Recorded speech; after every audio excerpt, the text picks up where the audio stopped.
given all the ranges and variability and lack of data that is something that you get everywhere. Is this nerdiest midlife crisis I'm aware of actually worth my while? Something that can give me a year's salary. There's a lot more freedom to be more creative. There are definitely wrong ways to do things, but there isn't as much regulation as there is in banking, forcing you to do certain things the way that basically everybody else does it. So I am able to add some creative approaches here and there in how I make the calculations behind the scenes work. While I'm not applying enormously complex statistical models, there are still a multitude of things that need simple models to run in real time. It's not always as complex as it may look on screen, and sometimes it's a lot more complex than it looks on screen.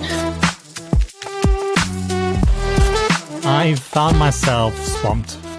Knowing I'd be in South Africa for all of August, I reached out to a few more guests than normal to build up a stock of episodes to tide me over. And then almost everyone said yes.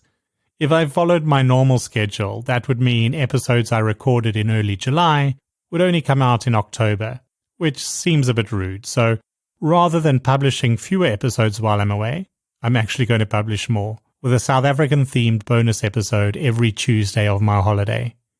This is the first one of those. Gideon Griebenow finished school a year before I did, on the other side of the country, before doing his PhD in risk analysis, whereafter he joined the South African consumer lending industry, at times working within some of the big banks and at times consulting to them, until a couple of years ago he made a pivot. We've temporarily rebranded the show before. Episode 9 was How to Lend Money to Friends and Family with Craig Smith. Episode 44 was How to Lend Money to Charities with Holger Westphally. And episode 55 was How to Lend Your Own Money to Strangers. So with that in mind, welcome to How to Stop Lending Money to Strangers and Follow Your Dreams with Brendan LaGrange.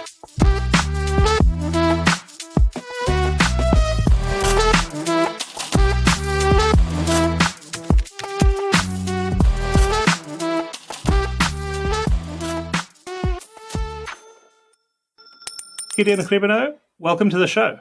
You and I finished school just a year apart, and then we found ourselves unknowingly sharing a few employers in South Africa's consumer lending space. However, I fell into the industry by accident, but I see from LinkedIn that you did your BSc, your MSc, and your PhD all in a row with a focus on risk analysis.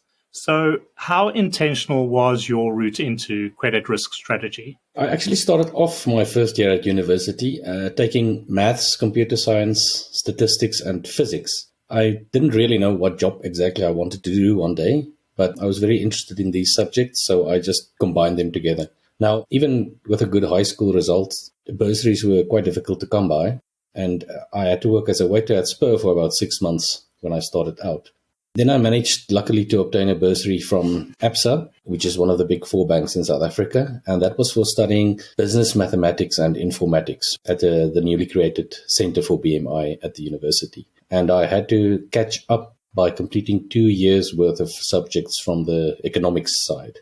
But it meant that I didn't have to arrive home after midnight after waitering, and it also set me off on a good career with a very sought-after skill set. Other than the bursary, I had no financial support. I was also planning from quite early on doing a PhD, which would take another few years. So I realized that I really needed to try and earn some money if I could. Lecturing at the university was a natural option, of course, and luckily there were a few classes that they offered me. At first, I was an assistant in some of the practical computer classes, running around helping whoever was stuck on something. But I soon handled everything from preparing materials, lecturing classes, setting and grading exams, the problems with the students even.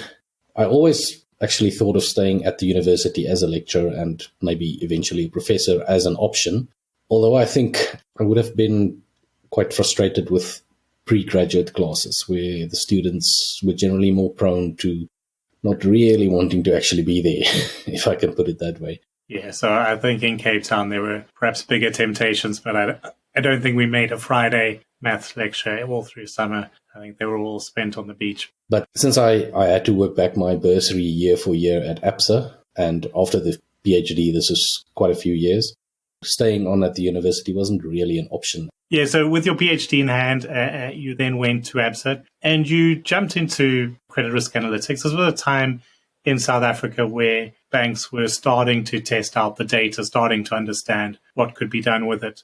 What was your early career like? What sort of projects were you involved in? I started off in a very nice combined retail and wholesale quants team. After a few years, our boss resigned and the team was split into a separate retail and wholesale team. So I was in the wholesale side, and the boss was never really replaced. So I started taking over more and more of the role. So informally, I became the team leader of about 4 or 5 people. And they asked me to increase the team to 12 people. Yes, as you mentioned, it was a crucial time. It was when ABSA had to comply to the advanced IRB regulations. There was a huge project with too many people to count involved. And I'm happy to say that my team played a very crucial role in the success of that AIRB project. But it ended on a really disappointing note, actually. I don't want to talk too much about it, but I'll give you a short summary.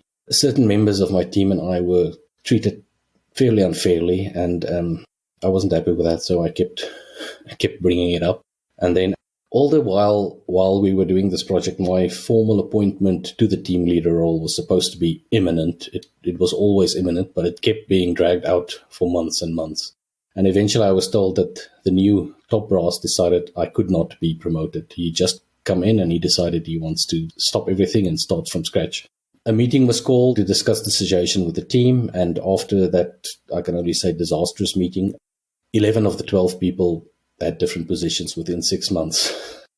The last one actually left 6 months later as well. So I never found joy in that, but it did give me the reassurance that I treated my team properly in standing up against the unfairness, and they in turn took a stand against it too. It was really a sad end to that chapter.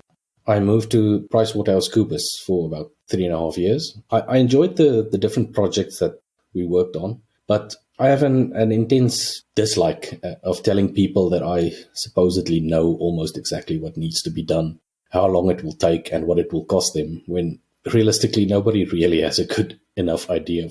However, I learned a lot about consulting, and that would definitely help me out. And then I was eventually approached by Nedbank, where I became part of a wholesale quants team again. So as you said, you worked for the banks, you worked for consulting firms, but 6 years ago you struck out on your own as an independent consultant. How I actually got to be a consultant is probably more interesting than any of the projects themselves. By that time, I'd negotiated a 3-day working week, since I just wanted to do more stuff that I was interested in, not necessarily working related, but I just thought I'll probably have enough money one day, but I'll buy myself out a little bit now so that I can do some of these things. Also, I wasn't as invested in the banking sector as I'd been at the start of my career anymore. It was still a great career, but I did feel myself becoming a bit bored with the repetition, and I had no real aspirations for climbing further up the corporate ladder. So I thought I'd try to see how far I can push this freelancing thing. It was also a welcome change in terms of the variety of the smaller projects that I was suddenly working on. One unusual project outside of the financial sector that I got involved in was a project based in America, but I was recruited via a company in the Netherlands. They needed to optimize the way in which they mixed certain source ingredients into different medicinal marijuana mixtures, such that each mixture contained what it needed to in the correct ranges, but for the lowest cost of the ingredients. Now, of course, on my side, it was just a fairly complex optimization algorithm, and I never actually got to test any of the products. But then suddenly, almost by accident, it became time for me to take the biggest off-ramp yet. Yeah, so we foreshadowed this a little bit. You were getting bored in lending. You were interested in lots of stuff. We are not actually here today to talk about your career in lending. We're here to talk about how you gave up lending, put it all on hold to follow a very different dream. What is World Turtles? World Turtles is the result so far of the nerdiest midlife crisis that I'm aware of. It's a colony builder video game set on the back of a giant turtle floating through space. It started off as me watching a simple Unity tutorial, and gradually it grew into something with possibly enough potential to become financially viable as a new career for me. I don't think I'll make as much money as I could, but at a certain point, the money alone is not necessarily the most important factor. Yeah, okay. So let's take a step back now. You were obviously doing a lot of coding in your day-to-day job. And I'm no expert myself in what SAS and R and SQL can do these days, but even I know that it's not the same sort of coding. So how did you get into that? Yeah, was it always a hobby of yours, or what got that spark going? When I was young, I always dabbled in this. I remember at school when we did Turbo Pascal, I tried turning it into a very rudimentary graphics engine. I even took a turn going into assembly language and so on. But I always played around with things like this until I started university, and that became less and less because my focus needed to be elsewhere, and I married and I got 4 kids. So this basically almost came to a dead end for 10 years maybe. And then in February of 2019, I stumbled across a Unity tutorial on YouTube for the first time, and I was just amazed that this game development software was available for free to anyone who just wants to spend some time tinkering with it. I had no experience in C#, which Unity uses, but I've done a lot of VBA and SAS programming, Delphi in the olden days and so on. And most of this was focused on data handling and implementing complex statistical methodologies. But the fact that I had spent a lot of time coding, even if it was something different, helped me quite a lot. Actually, a lot that can transfer to game development. The difficulty actually shifts towards how to make sure things work fast enough, especially if you want dozens of buildings and hundreds of units like I do. It also helps a lot in identifying which tutorials are quality tutorials and which ones you should rather just skip. Yeah, it's a good thing to call out. Yeah, having that ability to know, is this lesson I'm being given worth the time? I actually did attend a SAS training session on parallel processing at some point. And for game development, if you want a lot of things to happen, you actually need to really understand how to push things off to different threads and get them back into the main thread without data clashing, to make sure that you can run billions of lines of data through a certain process, get it back and compile it all back together again into one result. At any time in World Turtles, there's actually at least 3 threads running. It goes up a lot more if there's something urgent or something technically complex that needs to happen, but at least 3 threads are running. Now, I've played the demo myself, and I've added World Turtles to my Steam wishlist. Something you may as well do now. We're just going to play an ad anyway. But for those that are wanting to get a feel for the gameplay, what does it look like to play the game? Yeah, we should add, what does it sound like and what does it feel like? Since these factors really are also extremely important to the whole. How they work together is the important part. It's a low poly style. Low poly is a bit more forgiving than trying to go for realism or high detail. There's no way I'd be able to make my first game ever a graphical masterpiece. I know that, and it's a limitation, and I'm willing to work with something that is realistic for me to achieve. It's just me, and I'm definitely not an artist myself. So I've had to take bits from here and there. But I think I understand enough of the technical side of graphics, sound, 3D modeling, etc., to allow me to have meaningful conversations with the people that do help me out from time to time with something. I think I found enough that looks good together and that works well together for the whole, that feels real and feels authentic. At heart, it's a colony builder. For the old people listening, I could say it probably plays most like Settlers 2. It's set on a turtle, a world turtle. I use this setting because I'm a huge Terry Pratchett fan, a Discworld fan. I actually tweeted Rihanna Pratchett, Terry Pratchett's daughter, telling her when I had a trailer, I sent it to her and I told her I'm working on this game. It's not supposed to be a Discworld game, but it does use the setting, the age-old world turtle myth from the Hindu mythology, and many other places on Earth had versions of this myth. And she said, as long as it doesn't try to be Discworldy, if it doesn't use characters and locations and certain specific ideas from the Discworld novels, then she has no problem with it. And it keeps me motivated to work on the game. And the turtle and space actually forms part of the game. It's not just a gimmick. You actually have to feed the turtle, for example. If you don't, it will die. And you can also use that same catapult that you use to feed it with huge balls of food to steer it around in space. So you'll fling the food to the left or the right of the turtle to get it to turn slowly to different parts of space. Some parts you may want to avoid. There are climate impacts. It will be hotter or colder, more rain or more drought, and that will impact the way that you play on the world itself. So your crops may not grow as well. Certain crops like dry weather, certain crops like rainy weather, all of that will play a part in the game. Otherwise, it's just a little gimmick that you smile at for 2 minutes. There's no battles in it. I'd be dead if I had to design a nice fighting system as well. People are very particular about battle systems, and making something that works well and plays well is quite difficult. And I've got enough to do already. So I'm trying to build in mechanics that keep you busy, that are a bit alternative. Like you build the catapult and you build up to the catapult, but you're not going to use it to kill anybody or take somebody's land. You're going to use it to save the world. There's also AI realms that play with you. Again, you're not going to be against them. You're actually going to be like their big brother. You need to help them along at different points in the game to get them to be strong enough to help you out when you get to the big projects like expeditions. Being positive, finding ways to make good things happen instead of finding ways of killing everybody off and being the sole survivor.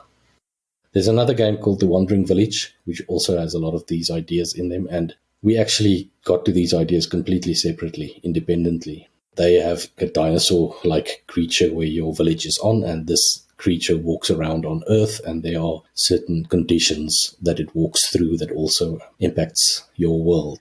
I've actually contacted the team leader for The Wandering Village, and we've basically become online friends. She's given me a few shout-outs here and there, and it's actually been quite a nice relationship. We're not competition to each other. We're actually friends with each other, and being compared to The Wandering Village is actually good for me. I mean, we spoke by email as we were setting this up. We both grew up with the vintage Civilization games, and it's very much got that sort of joy of those early games. You know, maybe it doesn't have the cinema real graphics that some games have these days, but it's immersive there. It feels good. And yeah, you know, it's already out there. There's a live demo people can play. Or if people just want to keep a track of news as you move towards your full launch, where should they go for that sort of information? The two most important links are the Steam page itself.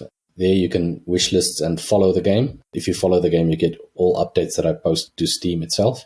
You can just search for World Turtles and it will come up.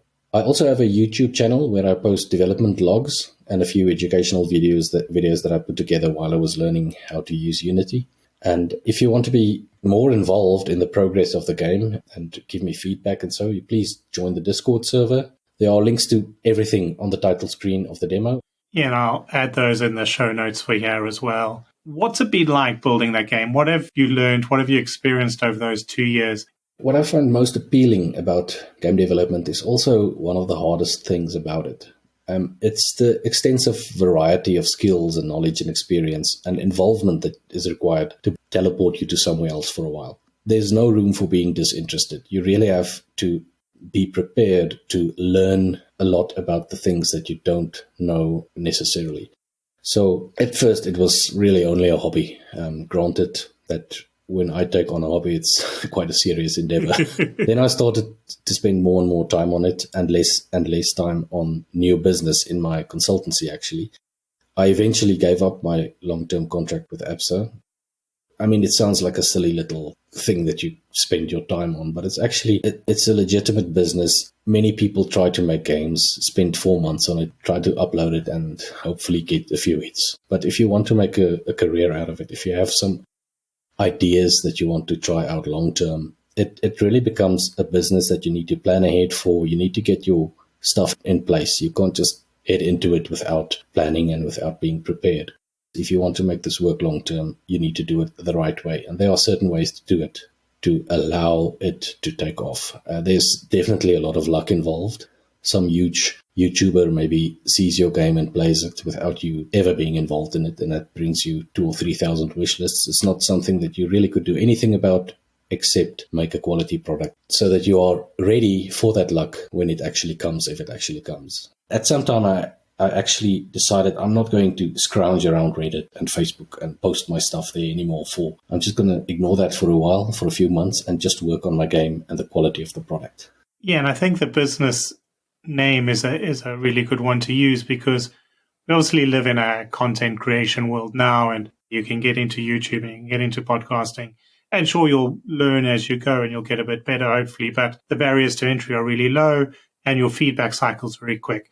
You can record an episode, put it up, and you're immediately seeing, do people like it, do people not? Well, if you can get people to watch. But with the game development, you've got this huge development cycle, which is much more like a business where you do have to invest for 2 years, put all that work in, and then launch it. Now, there are a few points you've won some awards and things that maybe we should talk about as well, but you get these feedback points along the way, but you really are much more like a startup where you're sitting in your room at home, coding away with this 2-year, 3-year, 4-year cycle. So yeah, maybe we should, let's brag a little bit. I see you've got some early recognition from the Steam community and the gaming community. At first, the feedback and the wish lists and the positive feedback really came in quite slowly. I mean, there are thousands and thousands of people putting their stuff onto Reddit and making YouTube channels with 2 or 3 views each. And they're just hordes of people thinking they can make a game and become successful and be the next superstar. But that happens for a handful of people. For the rest, I think you need to be realistic. I did this because I just quite enjoyed doing it. And I had this idea in my head and I wanted to be a bit creative and see what I could do. And the more I did, the more I realized that I can make it faster by working with threads. I can add more stuff. Everything that I thought about adding, I found a way to do it, and I did it, and it made the game more complete and more immersive and more whole. That point that you made, that you sit there in your little room and you spend hours and hours doing this thing because you actually enjoy it, but you also realize that you can't just spend 3 years doing this because you need to make some money to keep you going. I spent about 2 years on the game before I decided to give myself 1 year off from my career and focus solely on World Turtles. It's now been 7 or 8 months of that year that has passed.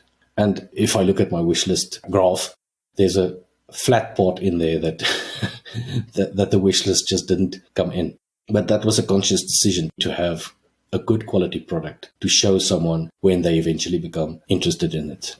So after about 16 months, I had fewer than 4,000 wish lists, which is not enough to have a good launch with. You need generally 10,000 minimum.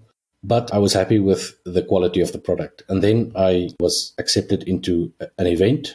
2 months later, there was also the Steam Next Fest, to which you can enter your game once. And in this 2 months and 2 weeks, my wish lists jumped up from below 4,000 to above 11,000.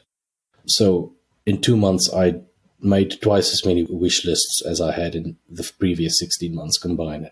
I'm convinced it's because I spent that time on the game, making it better, making it look better and play better and sound better. Of course, at the beginning, there were people that were very passionate about the game as well and saying that they can't wait for this game to come full circle and be released. And I'm happy for those people being there because it really kept me going and it showed me that if I can just get enough people to see this, it could actually work one day. As that kept growing, I got this feeling that maybe I should just give myself a year off, live off my savings. It's a risk, yes, but it's also a risk not to do it. Yeah, and I think there's a great message in there. Yeah, I mean, it's really good numbers on that front. So I've got 2 books, and arguably anyone who's read them is going to say they're not that great, and that's a fair judgment of them. But my first book is free on Amazon, and I think most days I'll get 1 or 2 downloads. Over its life, it's had 20,000 downloads, which is a free product you're trying to give away. I think it's good value for free, at least.